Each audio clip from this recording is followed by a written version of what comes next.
सोमवती स्तूपाचं दर्शन घेऊन आता आपण इथे पोलुनारुवा म्युझियम जे आहे ते पाहायला आलेलो आहोत.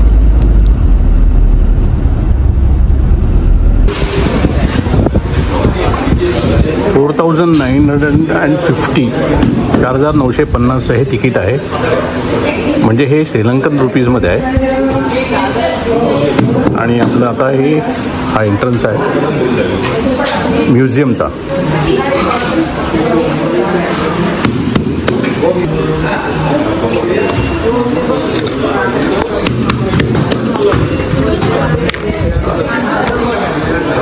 थँक्यू.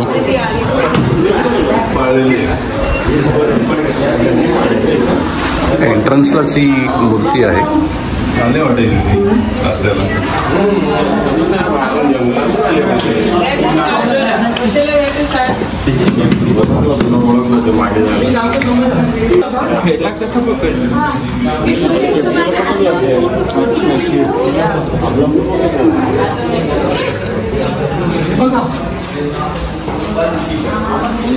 शेफ्टी बरीच होती.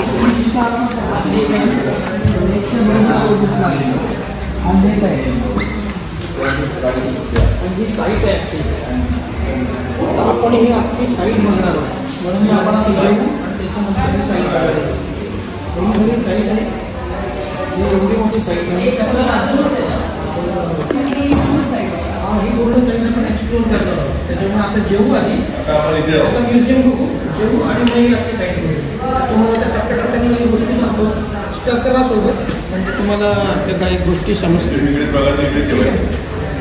आता इथे म्हणजे इसवी सनाच्या पहिल्या शतकापासून इसवी सन पूर्व पहिलं शतक आहे त्याच्यामध्ये टेराकोटा जे सापडलेलं होतं. आपल्याकडे पण टेराकोटा आहे. टेराकोटा म्हणजे समजलं काय? टेराकोटा म्हणजे माती असते तिला मळायची मळून फाईन माती असते आणि तिला काय करायचं आकार द्यायचा. आकार देऊन तुम्हाला जे आकार हवा असेल ते आकार द्यायचा आणि आकार देऊन झाल्यानंतर मग त्याला भाजायचं. म्हणजे भाजकी भांडी जी असतात त्याला टेराकोटा म्हणतात. ते टेराकोटा भांडी ते दिसतात. ठीक आहे. हे इसवी सन काळात त्यांनी दिलं टेराकोटा. हा BC म्हणजे खूप इसवी सन पूर्व पहिलं शतक आहे. तर इसवी सन पूर्व आपल्याकडे सम्यक संबुद्ध जे होऊन गेले त्या सम्यक संबुद्धांची जी मूर्ती म्हणजे ज्यांना आपण रूपकाया आहे ती रूपकाया इंट्रोड्यूस होण्याच्या आधी आपण त्यांना धम्मकाया स्वरूपात दिली. तर आता धम्मकाया म्हणजे काय? तर धम्माचे जे स्वरूप होतं जी प्रतीकं होती त्या प्रतीकांच्या माध्यमातून सम्यक संबुद्धांना आपण पूजन करायचो. तर आता ते कोणतं होतं तर वारंवार आपल्याला एक शब्द ऐकायला आला सिरीपाद. आपण ऐकलं एक वंदनामध्ये पण ऐकतो आणि आपल्या वंदनेमध्ये पण ऐकतो सिरीपाद. तर सिरीपाद म्हणजे तेच आहे की म्हणजे बुद्धांची 2 पावलं असतात ज्या पावलांना आपण वंदन करायचं. तर आता ते 2 पावलं जी पूजण्याची जी पद्धत आहे ती आता आपण बंद झाली आपल्याकडून पण ती आता इतरांनी स्वीकारली आणि त्यांच्या उंबरठ्यांवर तुम्ही ते बघता. तर मग रूपकाया यायच्या नंतर मग आपण धम्मकायाच्या नंतर आपण बुद्धांना याच्यामध्ये बघतो जे काय ते रूपकाया म्हणजे इन द सेन्स आपण ह्युमन फिगरमध्ये त्यांना बघतो. तर ह्युमन फिगरमध्ये तुम्हाला काय दिसतं आत्ता इथे सम्यक बुद्धांचा जो चेहरा आहे तो बघणं झालेला आहे. पण बाकीच्या फीचर्सवरून आपल्याला लक्षात येतं की बुद्धांची म्हणजे बुद्धांची जी मूर्ती तर ते काय आहे ते क्लिअर कट करतं. आता ह्याच्यामध्ये आता हे एवढंसं बघणं झालेलं आहे आणि तुटलेलं आहे. पण या एवढ्या ह्याच्यातून जर तुम्ही अभ्यास नसेल तर तुम्ही ओळखू नाही शकणार आहे का ही कोणत्या शैलीमध्ये बनवलेली आहे. तर हिच्यावर पूर्णपणे गांधार शैलीचा प्रभाव. काल जो आपण उभा बुद्ध बघितला हो ती सेम थिंग पण गांधार शैलीमध्ये. आता गांधार शैली कशी ओळखायची म्हणजे आता त्यांचा अभ्यास त्यांनाच कळतं. तर हे जे गांधार शैलीमध्ये बुद्धांचा जो चिवर आहे त्याची जी कार्विंग असते ती खूप फाईन असते आणि ते फाईन कार्विंग जे आहे त्यांच्या चुन्या ज्या आहेत ज्या चिवराच्या घड्या पडलेल्या त्या घड्यांवरून म्हणजे आपल्याला अभ्यासता येतं की ते गांधार शैलीमध्ये. तर ही हा जो स्टोन आहे हा तुमचा मार्बल आहे आणि त्या मार्बलवरती कोरलेलं आहे आणि याचा साधारण 2ऱ्या शतकाची नंतरची ही मूर्ती असते. कुठे लिहिलं का किती शतक आहे? सेकंड सेंचुरी तुम्ही बघितलेलं पण नव्हतं. हे 2ऱ्या शतकानंतरचं ते तुम्हाला बघायला मिळतं. तर हा ग्रेनाइटचा प्रकार आहे श्रीलंकेमध्ये मेजरली बुद्धांच्या मूर्त्या बघायला मिळतात, पण आपल्याला बुद्धांच्या ऐवजी बोधिसत्वांच्या मूर्त्या पाहायला मिळत नाही. रेअरली तुम्हाला बोधिसत्वांची मूर्ती बघायला मिळते. त्याच्यापैकीची आत्ता यांच्याकडे चांगली मिळालेली बोधिसत्वांची मूर्ती अशा प्रकारची. बोधिसत्व त्यांना म्हणतात बुद्ध कोण आहेत की ज्यांना बुद्धत्व प्राप्त झालेलं आहे आणि ते आता सम्यक संबुद्ध झाले. पण एक धारणा आली 5th सेंचुरीमध्ये आपल्याकडे आली की आता बुद्ध येत नाहीत जन्माला, बुद्धांच्या ऐवजी बोधिसत्व येतात. तर बोधिसत्व म्हणजे कोण की तो त्या पाथवरून जाणारा व्यक्ती आहे जो आता बुद्धत्व प्राप्त करणार आहे. तर त्याला बोधिसत्व म्हणतात. ते गुण असतात त्याच्यामध्ये की तो सर्व प्राणी मात्रांसाठी कल्याणाचं काम करतो असा व्यक्ती असतो, त्याला आपण बोधिसत्व म्हणतो. तर ती धारणा जी आहे त्या व्यक्तीने सगळ्यांसाठी जे करायचं आहे प्राणी मात्रांसाठी, तर तुम्हाला सगळ्यांना माहिती असेल आपण बुद्धिस्ट आहोत. त्याच्यामुळे आपल्याकडे बोधिसत्व कोणाला म्हणतात आज आपण डॉक्टर बाबासाहेब आंबेडकरांना बोधिसत्व म्हणतो. कारण त्यांनी प्रत्येक वर्गातल्या व्यक्तीसाठी काम केलेलं, म्हणजे स्त्रियांना, पुरुषांना, प्लस त्यांनी कामगार वर्ग, शेतकरी है ना, या सगळ्यांसाठी काम केलं. त्याच्यामुळे आपण बाबासाहेबांना बोधिसत्व या सध्यामध्ये त्यांना हे करतो. तर ही बोधिसत्व एक संकल्पना कोणी आणली, कोणत्या शाखेने आणली? बुद्ध धर्मामध्ये 18 पंथ होऊन गेले बाबासाहेबांच्या पर्यंत येता येतात. तर महासांगिक म्हणून जे होते, स्थविरवादी आणि महासांगिक 2 फ्रॅक्शन पडले. त्याच्यामध्ये महासांगिक म्हणजेच त्यांना आपण महायान म्हणतो. त्या महायान पंथाची धारणा अशी होती की बोधिसत्व येतो आणि बोधिसत्व सगळ्यांना आपल्यांना त्या कल्याणकारी काम करतो आणि मार्गक्रमण करतो. तर तो बोधिसत्व असतो. तर बोधिसत्व कसं ओळखायचं? तर बोधिसत्व नेहमीच तुम्हाला ऑर्नामेंटेड बघायला मिळेल आणि त्याच्या डोक्यावर मुकुट असतं. त्या मुकुटामध्ये स्तूप असतो किंवा बुद्ध मूर्ती असते. तर इकडची फाईन बोधिसत्वाची मूर्ती ती यांना सापडली. ती आता दुसऱ्या म्युझियममध्ये. पण बोधिसत्व असे रेललेले वगैरे असतात आणि कमळाच्या पाकळ्यांवरच बसलेले असतात, कमळावर बसलेले असतात. तर येथे बोधिसत्व आहे. तर हा नंतरचा पिरियड आहे, 8व 10व शतक. आपल्याकडे 5व्या शतकानंतर बघायला गेलो असतो. आणि ही मूर्ती आपण बघणार आहोत आत्ता, म्हणजे जेवण केल्यानंतर. तर ही विजयबाहूंची आहे. पराक्रम बाहूंच्या नंतर विजयबाहू होऊन गेले. त्यांची ही मूर्ती ही आहे. आता आपण तिथे बघणार आहोत. ही संपूर्ण साईट एक्सप्लोअर करणार आहोत आपण. ठीक आहे. त्याच्यामुळे हे इथं जर सांगितलं तुम्हाला माहिती असेल यक्ष म्हणतात. आपल्या पाली प्राकृतमध्ये शब्द येतो यक्ष. तर यक्ष कसे ओळखायचे, यक्ष कसे ओळखलं जातं? तर यक्ष असे बुटके असतात, असे 2-2-2.5 फुटांचे असतात. यक्ष असतात. त्यांचा पोट 1.5 फुटे असतो आणि डोळे आहे ना बटबटीत असतात, कुरळे केस असतात आणि गुटगुटीत असतात आणि ते नेहमी भार वाहताना असतात. म्हणजे ते नेहमी तुम्हाला त्या पोझिशनमध्ये दिसतील की ते काहीतरी उचलत आहे, काहीतरी उचलत आहे किंवा कशाला तरी आधार देत आहे. तर त्याच्यामध्ये तुम्हाला आणि ते बेसला असतात खालच्या भागात. नेहमी बुद्धांच्या सगळ्याच याच्यावर असतात केव्हमध्ये बघायला मिळेल. याचं काय हे यक्ष आणि गंधर्व आणि विद्याधर, यांना विद्याधर पण म्हणतात. हे बुद्धांच्या सेवेत असतात. नेहमी तुम्हाला त्यांच्या डोक्यावर फुलमाळा घेऊन येताना किंवा त्यांच्या आजूबाजूला दिसतील. तर आपण बाबासाहेबांचं जे पुस्तक आहे क्रांती आणि प्रतिक्रांती, याच्या पहिल्याच पानावरती त्यांनी पहिल्याच प्रकरणामध्ये मेन्शन केलंय की यक्ष, गंधर्व, किन्नर हे बुद्धांच्या सेवेत असतात. हे सेवेत असतात आणि हे ह्युमन कम्युनिटी होऊन गेल्या असं बाबासाहेबांचं मत आहे. तर ते तुम्हाला बघायला मिळतं. होऊन गेले असं त्यांचं म्हणणं आहे. तर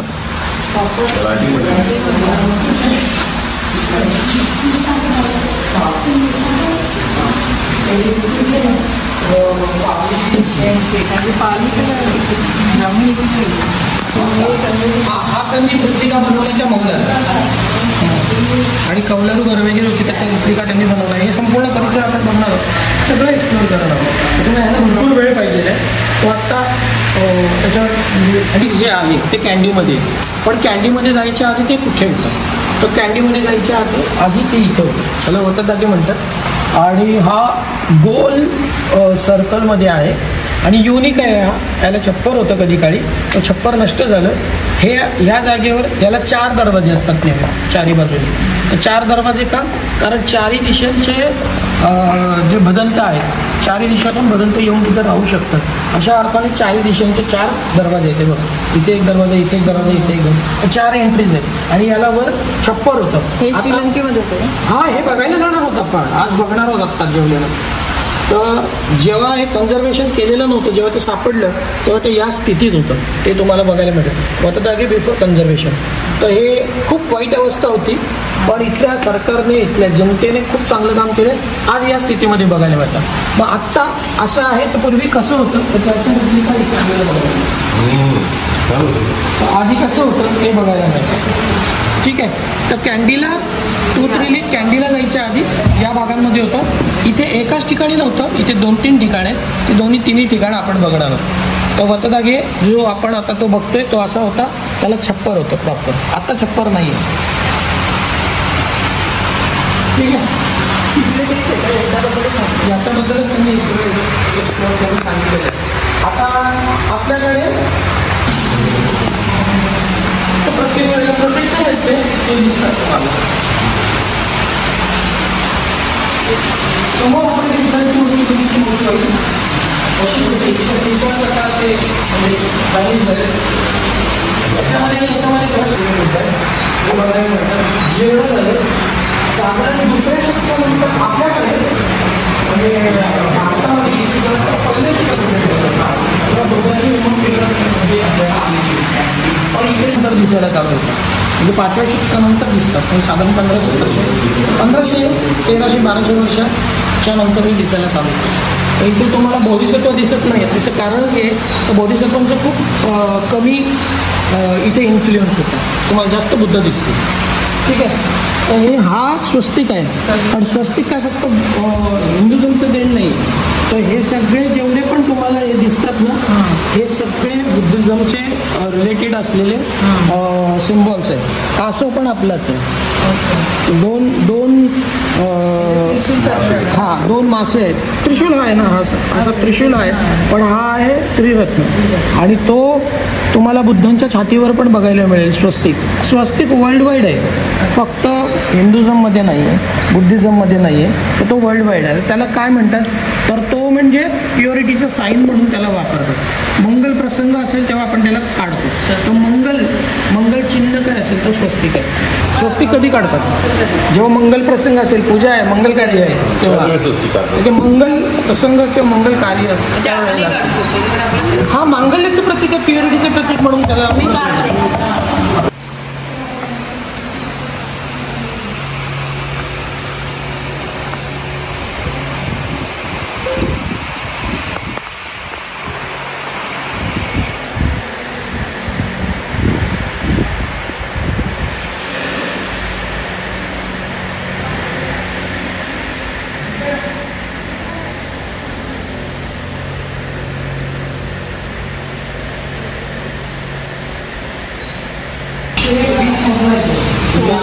साधारण तो 1800 वर्ष जुना आहे.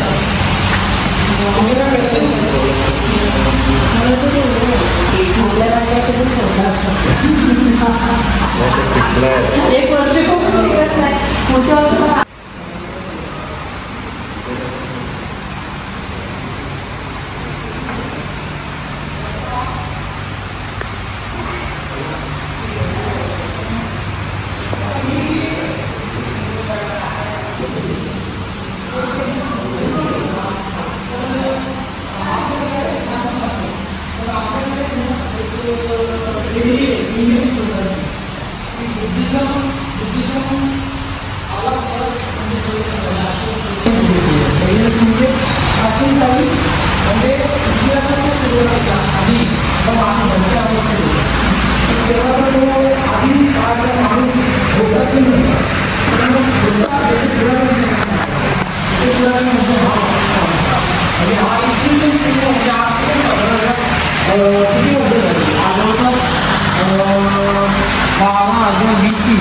म्हणजे हा साधारण 15,000 वर्षापूर्वीच.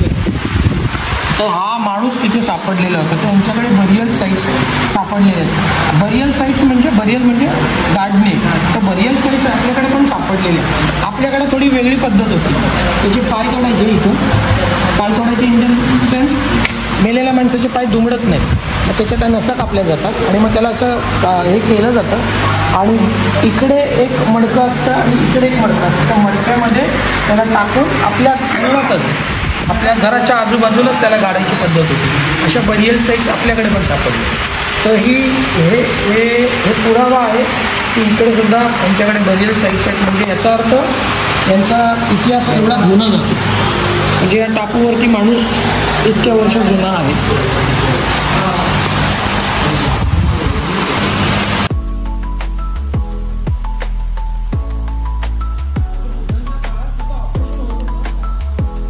जवळजवळ 2500 वर्षापूर्वी सुद्धा या ठिकाणी तुम्हाला मॉडेल दिसतंय. हे हॉस्पिटलचं मॉडेल आहे. म्हणजे त्यावेळेला हॉस्पिटलसुद्धा अवेलेबल होते आणि हॉस्पिटल आहे म्हणजे शस्त्रक्रियासुद्धा होत होत्या. म्हणजे शस्त्रक्रियासाठी जे हे अवजारं लागत होती ते या त्यावेळची ही अवजारं आहेत.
हे जे चित्र बघताय ते आहे गलविहारामध्ये मूर्ती आणि ते आपण लंच झाल्यानंतर पाहायला जाणार आहोत.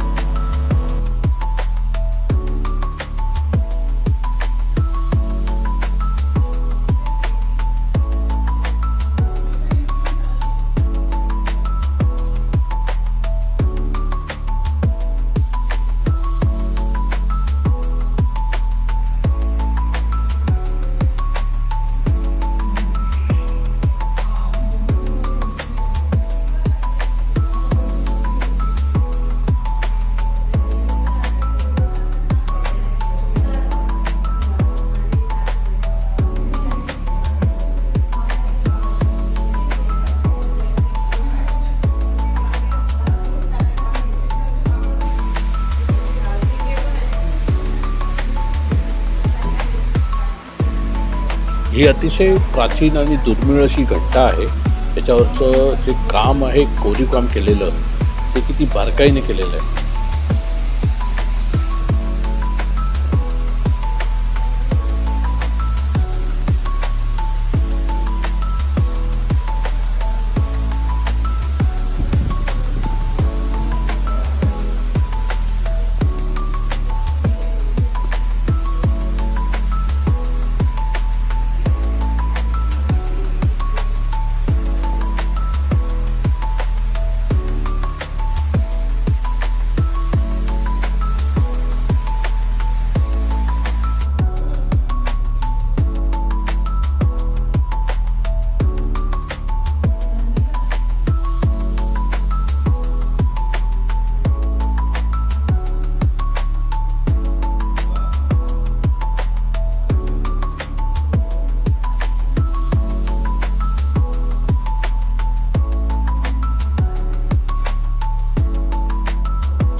श्रीलंकेचे जे पूर्वीचे राजे होते त्या राजांनी अखंड श्रीलंकाभर हे जे आपण बघतोय हे कॅनल्स आहेत, हे कॅनल्स अखंड श्रीलंकेभर त्याचं जाळं पसरवलं आणि संपूर्ण श्रीलंका त्यांनी हिरवीगार केली. आणि आजपर्यंत म्हणजे जवळजवळ आता 2-2.5 हजार वर्ष झाली या श्रीलंकेमध्ये आजही त्याचं जतन केलेलं आहे. आणि त्यामुळे संपूर्ण श्रीलंकेमध्ये तुम्हाला सगळीकडे ग्रीनरी दिसते. त्याचं हे एक चांगलं उदाहरण आहे. हा म्युझियमचा एक्झिट पॉईंट आहे आणि इथून एक्झिट करून आपण आता पुढे जाणार.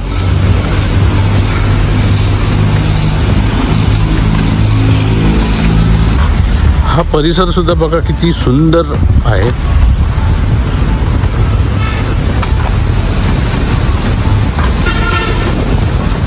श्रीलंकेमध्ये जरी टेम्परेचर 30च्या आसपास असलं तरी या ग्रीनरीमुळे ना सतत सुंदर हवा वाहत असते आणि ती एकदम प्लेझंट असते. त्यामुळे इतकं काही वाटत नाही टेम्परेचरचं.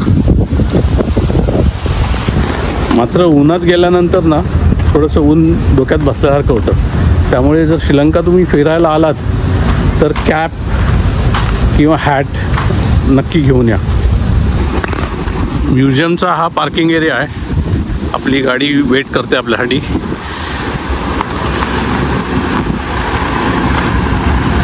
म्युझियमचा निरोप घ्यायची वेळ आलेली आहे. समोर तिकडे एंट्रन्स आहे म्युझियमचा.